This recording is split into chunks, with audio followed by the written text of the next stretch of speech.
আজ থেকে আমরা প্রফুল্লচন্দ্র রায়ের আত্মচরিত পড়ব। আচার্য প্রফুল্লচন্দ্র রায়, তার আত্মচরিত আমরা পড়ব। প্রফুল্লচন্দ্র রায়কে পরিচয় দিয়ে পরিচিত করার দরকার আছে বলে মনে করি না,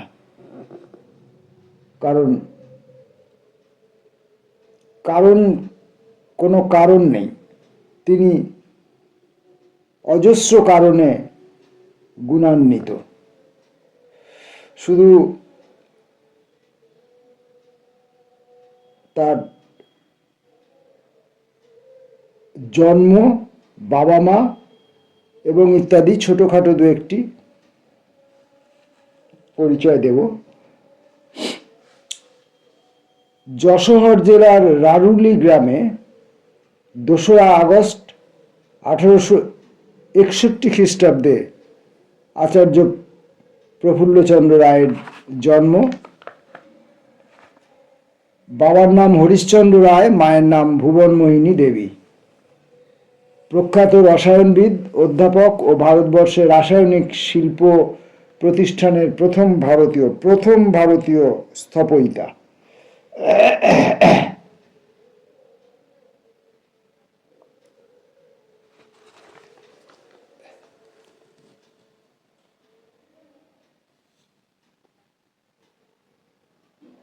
উনিশশো 44 খ্রিস্টাব্দের 16ই জুন অজস্র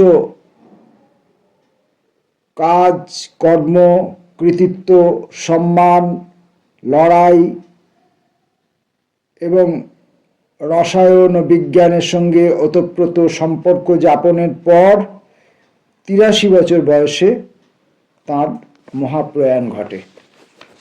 এই প্রফুল্লচন্দ্র রায়ের আত্মজীবনী আমরা আজ থেকে পড়া শুরু করছি। 1861 সালের 2রা আগস্ট আমি জন্মগ্রহণ করি। প্রফুল্লচন্দ্র রায় জন্মগ্রহণ করেন। এই বৎসরটি রসায়ন শাস্ত্রের ইতিহাসে স্মরণীয়, কেননা ওই বৎসরই ক্রুক্স থ্যালিয়াম আবিষ্কার করেন।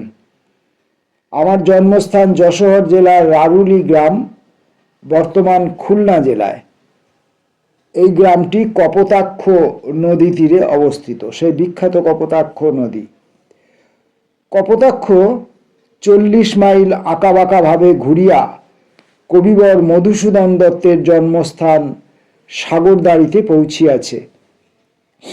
এই নদীরই আরও উজানে বিখ্যাত সাংবাদিক শিশির কুমার ঘোষের জন্মস্থান পলুয়া মাগুরা গ্রাম, পরে যাহা অমৃতবাজার নামে পরিচিত হইয়াছে।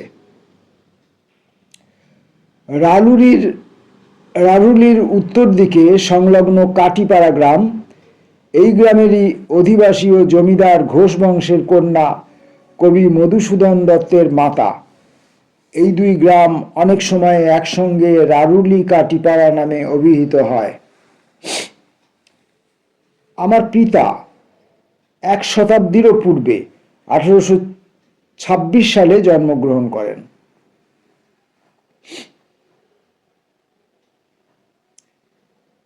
তিনি একজন মৌলবীর নিকট পার্সি ভাষা শিখিয়াছিলেন। তখনকার দিনে পার্সিই আদালতের ভাষা ছিল। পিতা পার্সি ভাষা বেশ ভালো জানিতেন, সঙ্গে সঙ্গে একটু আরবিও শিখিয়াছিলেন। তিনি অনেক সময় বলিতেন যে যদিও তিনি সনাতন হিন্দু বংশে জন্মগ্রহণ করিয়াছেন, তবু কবি হাফিজের দেওয়ানা তাঁর মনের গতিকে সম্পূর্ণ পরিবর্তিত করিয়া দিয়াছে। তিনি গোপনে মৌলবীদত্ত সুস্বাদু মুরগির মাংস পর্যন্ত খাইতেন। বলা বাহুল্য, যদি পরিবারের কেউ এই ব্যাপার জানিতে পারিতেন, তবে তাহারা পিতৃদেবের আচরণে স্তম্ভিত ও মর্মাহত হইতেন, সন্দেহ নাই।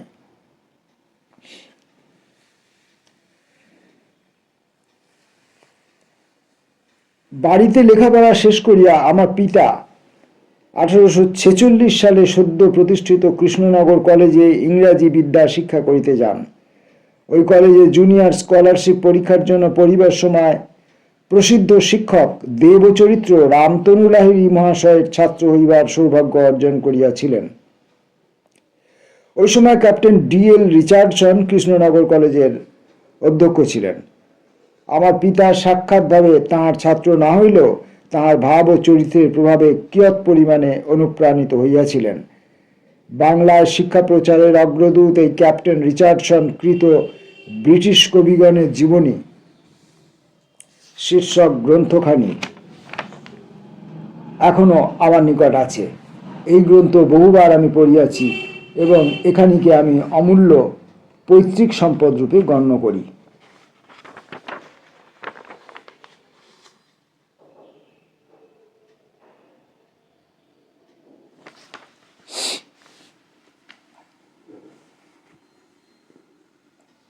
আমার পিতা যদি পারিবারিক কারণে হঠাৎ বাড়ি চলিয়া আসিতে বাধ্য না হইতেন, তাহলে তিনি যথাসময়ে কলেজের শিক্ষা শেষ করিয়া সিনিয়র স্কলারশিপ পরীক্ষা দিতে পারিতেন। আমার পিতা শিক্ষা অসম্পূর্ণ রাখিয়া কলেজ ছাড়িতে বাধ্য হইয়াছিলেন, কেননা আমার ঠাকুরদা তিনি একমাত্র পুত্র ছিলেন।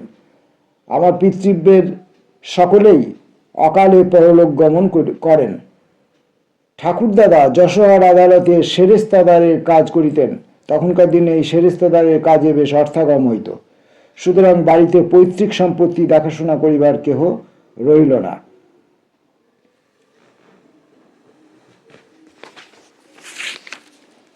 আর একটা কারণ বোধহয় এই যে মধুসূদন এই সময় খ্রিস্ট ধর্ম গ্রহণ করেন এবং তাহার ফলে তৎকালীন হিন্দু সমাজে এক আতঙ্কের সাড়া পড়িয়া যায়।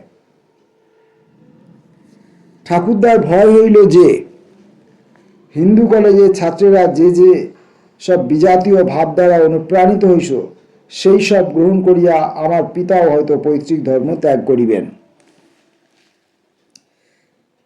এইখানে আমি আমাদের বংশের ইতিহাস ও পারিপার্শ্বিক রাজনৈতিক, সামাজিক, অর্থনৈতিক অবস্থার কিছু পরিচয় দিব। বোধখানা রায়চৌধুরী বংশ চিরদিনই ঐশ্বর্যশালী, উৎসাহী এবং কর্মকুশল বলিয়া পরিচিত।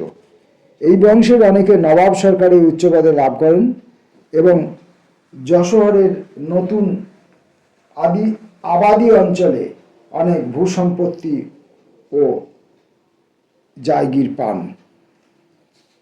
1400, 1500, 1600 শতাব্দীতে মুসলমানগণ,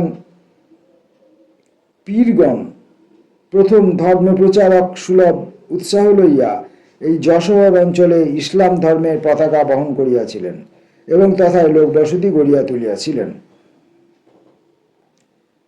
এই অঞ্চলের ইতস্তত বহু গ্রামের নামই তার জ্বলন্ত সাক্ষ্যস্বরূপ হইয়া রহিয়াছে, যথা ইসলামকাটি, মামুদকাটি, হোসেনপুর, হাসনাবাদ ইত্যাদি। ইসলামের এই অগ্রদূতগণের মধ্যে খানজা আলীর নাম সর্বপ্রধান। ইনি প্রায় 1450 খ্রিস্টাব্দে বাগেরহাটের নিকটে বিখ্যাত 60 গম্বুজ নির্মাণ করেন। রারুলির প্রায় 10 মাইল দক্ষিণে আর একটি মসজিদও এই মুসলমান পীরের নির্মিত বলিয়া প্রসিদ্ধি আছে।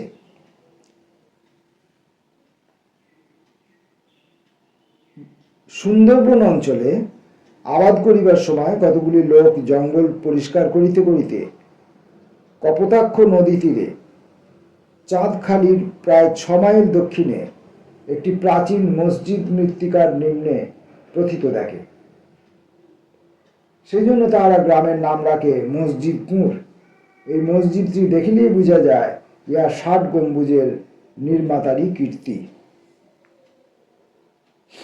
চাঁদখালির প্রায় 6 মাইল দক্ষিণে একটি প্রাচীন মসজিদ মৃত্তিকার নিচে থেকে পাওয়া যায়।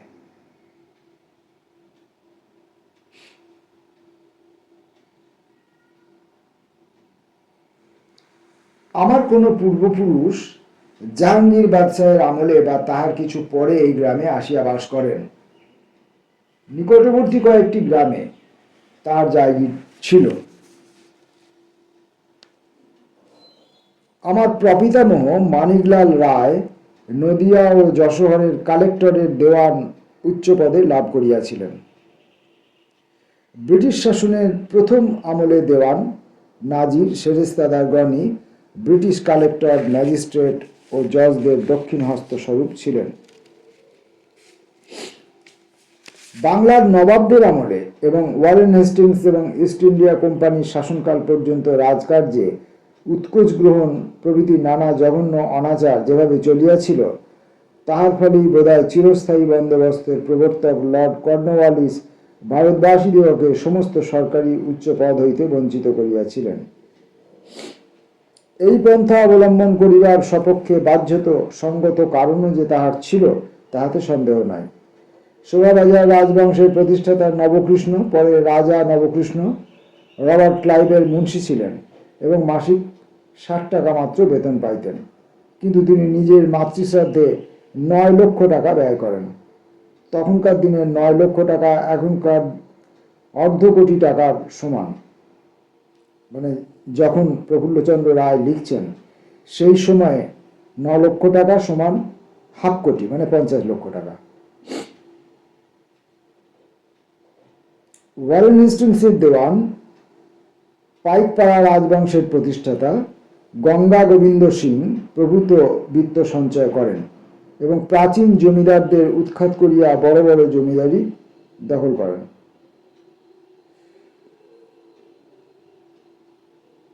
কান্ত মুদি নিজের জীবন বিপন্ন করিয়া তাহার কাশিমবাজারের ক্ষুদ্র দোকানে ওয়ারেন হেস্টিংসকে আশ্রয় দেন। ওয়ারেন হেস্টিংস যখন বাংলার শাসক হন, তখন তাহার আশ্রয়দাতাকে ভুলেন নাই। হেস্টিংস তাহার পুরাতন উপকারী বন্ধুকে খুঁজিয়া বাহির করেন এবং অনেক জমিদারি তাহাকে পুরস্কার দেন। এই সমস্ত জমিদারি ইস্ট ইন্ডিয়া কোম্পানির অসম্ভব দাবি মিটাইতে না পারিয়া হতভাগ্য পুরাতন মালিকদের হস্তচ্যুত হইয়া গেল। এখানে গঙ্গা গোবিন্দ সিং এবং নসিপুরের রাজবংশের প্রতিষ্ঠাতা দেবী সিংহের অত্যাচার কাহিনী বর্ণনা করিবার প্রয়োজন নাই। বার্কের ইমপিচমেন্ট অব ওয়ারেন হেস্টিংস গ্রন্থের পাঠকদের নিকট তাহা সুপরিচিত।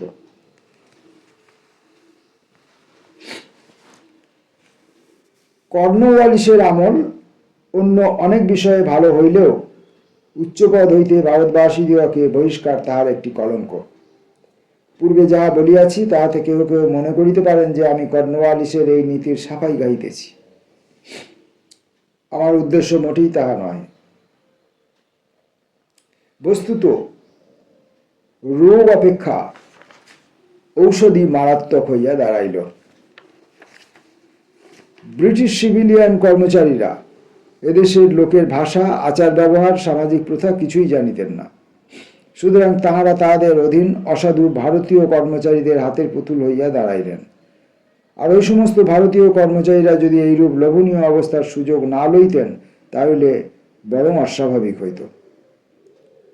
অজন্মার জন্য কোনো জমিদার খাজনা দিতে পারিল না, তাহার জমিদারি সূর্যাস্ত আইনে 1 হাতুড়ির ঘাই নিলাম হইয়া যাইবে এবং এক মুহূর্তেই সে কপর্দক শূন্য হইয়া পথের ভিখারি হইবে। ভয়ে কাঁপিতে কাঁপিতে সে কালেক্টরের নিকট দরখাস্ত করিল, তিনি তাহাকে ইচ্ছা করিলে রক্ষা করিতে পারেন। কিন্তু এই কালেক্টর আবার প্রায়ই দেওয়ান বা সেরেস্তাদের পরামর্শেই চালিত হইতেন। সুতরাং সেরেস্তাদার বা দেওয়ানকে যে পরিমাণ উৎকোচ দ্বারা প্রসন্ন করা হইত, সেই পরিমাণেই তিনি জমিদারের পক্ষ সমর্থন করিতেন। ফৌজদারি মোকদ্দমাতেও পেশকারের পরামর্শ বা ইঙ্গিতেরই জজ সাহেব অল্প বিস্তর প্রভাবিত হইতেন। তখন জুরি প্রথা ছিল না। সুতরাং এইসব অধস্তন কর্মচারীদের হাতে কতদূর ক্ষমতা ছিল, তাহা সহজেই অনুমেয়। অসহায় জজেরা পেশকারদের হাতের পুতুল হইতেন, এরূপ দৃষ্টান্ত বিরল নহে।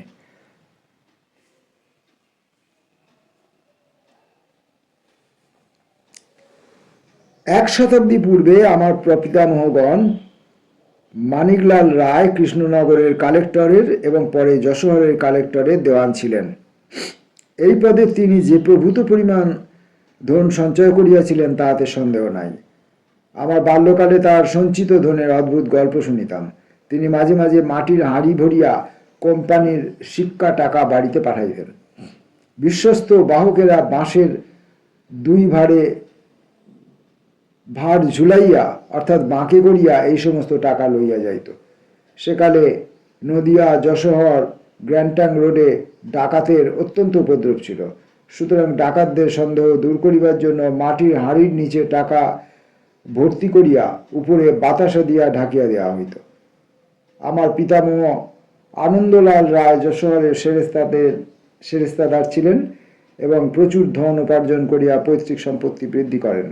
তিনি যশোহরেই অকস্মাৎ সন্ন্যাস রোগে মারা যান।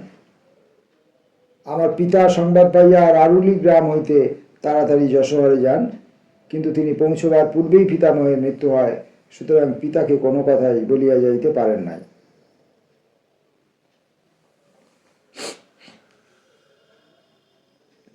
আমার প্রপিতামহ বিপুল ঐশ্বর্য সঞ্চয় করিয়াছিলেন।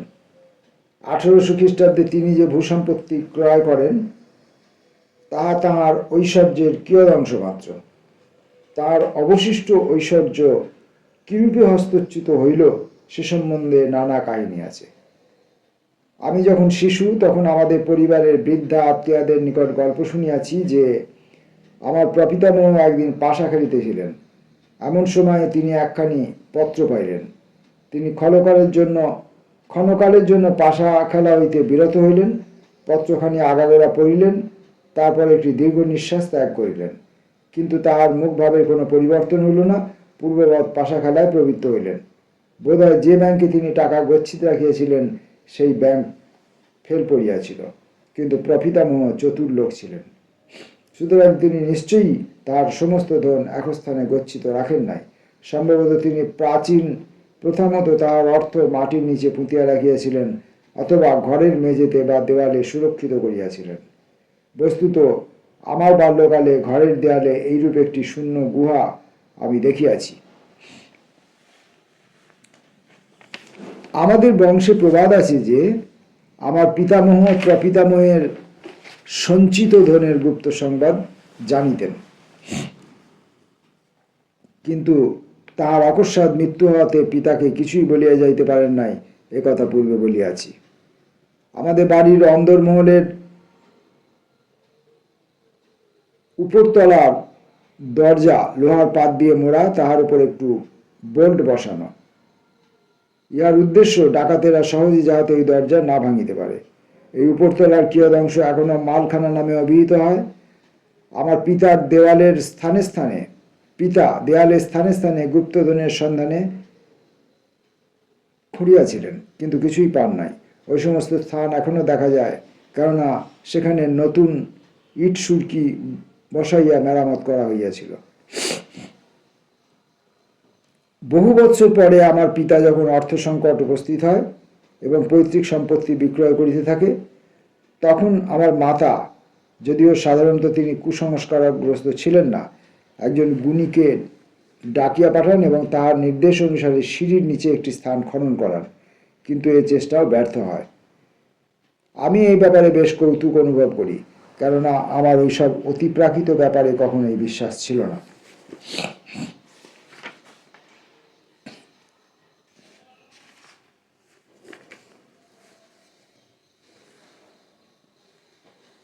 আমার পিতা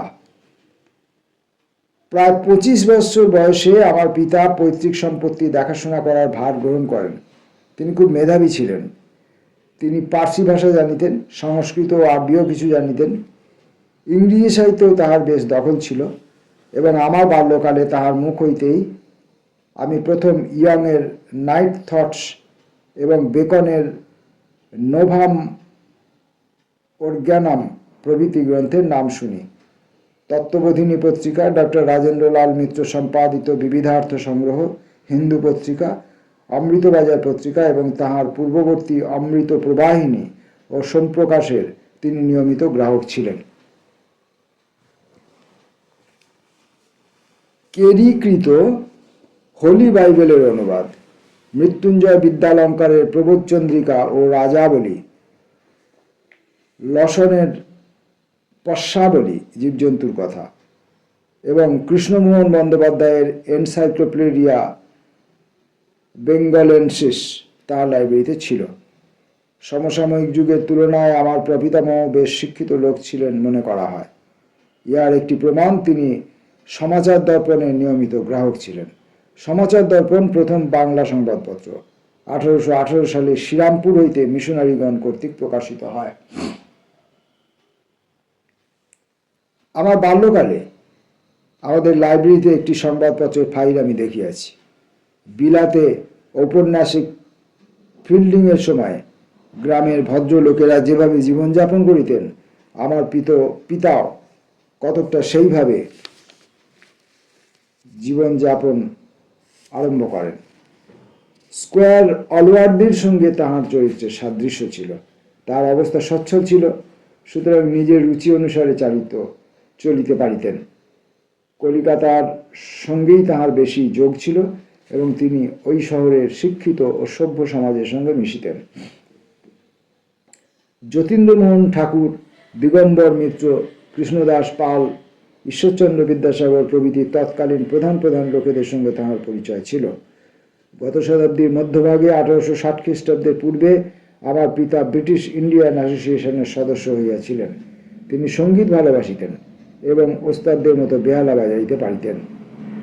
সন্ধ্যাকালে তাহার বৈঠকখানায় সঙ্গীতের জলসা বসিত এবং পরবর্তী জীবনে স্বভাবতই তিনি সৌরীন্দ্রমোহন ঠাকুর এবং সঙ্গীতাচার্য ক্ষেত্রমোহন গোস্বামীর প্রতি আকৃষ্ট হইয়াছিলেন। শেষোক্ত দুইজন বাংলাদেশে হিন্দু সঙ্গীতের পুনরুদ্ধারের জন্য অনেক কাজ করিয়াছিলেন।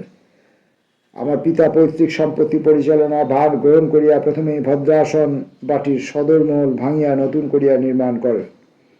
স্থাপত্য শিল্পেও তাহার বেশ সৌন্দর্যবোধ ছিল। দিগম্বর মিত্র পরে রাজা ও সিএসআই উপাধিপ্রাপ্ত। আমাদের গ্রামের নিকটে 16 দানা জমিদারি ক্রয় করেন। তিনি আমাদের বাড়িতে 2-1 দিনের জন্য পিতার আতিথ্য গ্রহণ করেন। সুন্দরবনের সীমানার নিকটবর্তী একটি গ্রামে এমন বাড়ি ও সুসজ্জিত বৈঠকখানা দেখিয়া তিনি বিস্মিত ও আনন্দিত হইয়াছিলেন, কেননা আমাদের বাড়ি ও বৈঠকখানা কলিকাতার যে কোনো ধনীর বাড়ি ও বৈঠকখানার সঙ্গে তুলনীয় ছিল। আমি পূর্বেই বলিয়াছি, আমার পিতা 1850 খ্রিস্টাব্দ অর্থাৎ আমার জন্মের 11 বৎসর পূর্বে নিজের জমিদারিতে স্থায়ীভাবে বাস করিতে আরম্ভ করেন। তিনি নব্য বাংলার ভাবে অনুপ্রাণিত হইয়াছিলেন, সুতরাং নিজের জেলায় শিক্ষা বিস্তারে তিনি একজন অগ্রণী ব্যক্তি ছিলেন। রারুলিতে তিনি বলিতে গেলে প্রথম বালিকা বিদ্যালয় স্থাপন করেন। ইহারই পার্শ্বে একটি মধ্য ইংরাজি বিদ্যালয় স্থাপিত হয়। 75 বৎসর বয়সে এইসব বিদ্যালয় বাংলার অধিকাংশ স্থানেই বিরল ছিল এবং গ্রামের গৌরব স্বরূপ বলিয়া গণ্য হইত। বর্তমানে এক খুলনা জেলাতেই 45টা উচ্চ ইংরাজি বিদ্যালয় আছে। তাছাড়া 2টি প্রথম শ্রেণীর কলেজ এবং বালিকাদের জন্য উচ্চ ইংরেজি বিদ্যালয়ও আছে। এই প্রসঙ্গে ইংরেজি ভাষায় লিখিত আত্মচরিত প্রচারের 3 বছর পরে প্রকাশিত বাংলা 1340 সালের 5 ফাল্গুনের দেশ পত্রিকার সুসাহিত্যিক শ্রীযুক্ত যোগেশচন্দ্র বাগল প্রদত্ত বিবরণ নিম্নে উদ্ধৃত করিতেছি। ইহা হইতে আমার পিতার বিদ্যোৎসাহিতার পরিচয় মিলিবে। 19বিংশ শতাব্দীর আরম্ভে কলিকাতায় প্রথম ইংরাজি শিক্ষার প্রবর্তন হয়। কিছু সময়ের মধ্যে এই শিক্ষা বাংলাদেশের সুদূর পল্লীতেও ছড়াইয়া পড়ে। সেকালে বিদ্যোৎসাহী লোকের বড় একটা অভাব ছিল না। তাহাদের চেষ্টায় গ্রামে পল্লীতে ইংরাজি বাংলা বিদ্যালয় প্রতিষ্ঠিত হইয়াছিল। আর একটি লক্ষ্য করিবার বিষয়, বালিকা বিদ্যালয়ও তখন নানা স্থানে স্থাপিত হইতেছিল। আচার্য প্রফুল্লচন্দ্র রায়ের পিতা হরিশ্চন্দ্র রায়চৌধুরী মহাশয় নিজ রারুলি গ্রামে বিদ্যালয় প্রতিষ্ঠা করিয়া সেখানকার বালক বালিকাদের শিক্ষার সুবিধা করিয়া দেন। সংবাদ প্রভাকর ও সাধুরঞ্জন হইতে এখানে যেসব অংশ উদ্ধৃত হইল, তাহাতে সে যুগে বাংলাদেশে শিক্ষা প্রচারের উদ্যোগে আয়োজন সম্বন্ধে যথেষ্ট আভাস পাওয়া যাইবে। এই সংবাদপত্রের উল্লিখিত অংশগুলি আমরা পরের দিনের ভিডিওতে পড়ব। নমস্কার।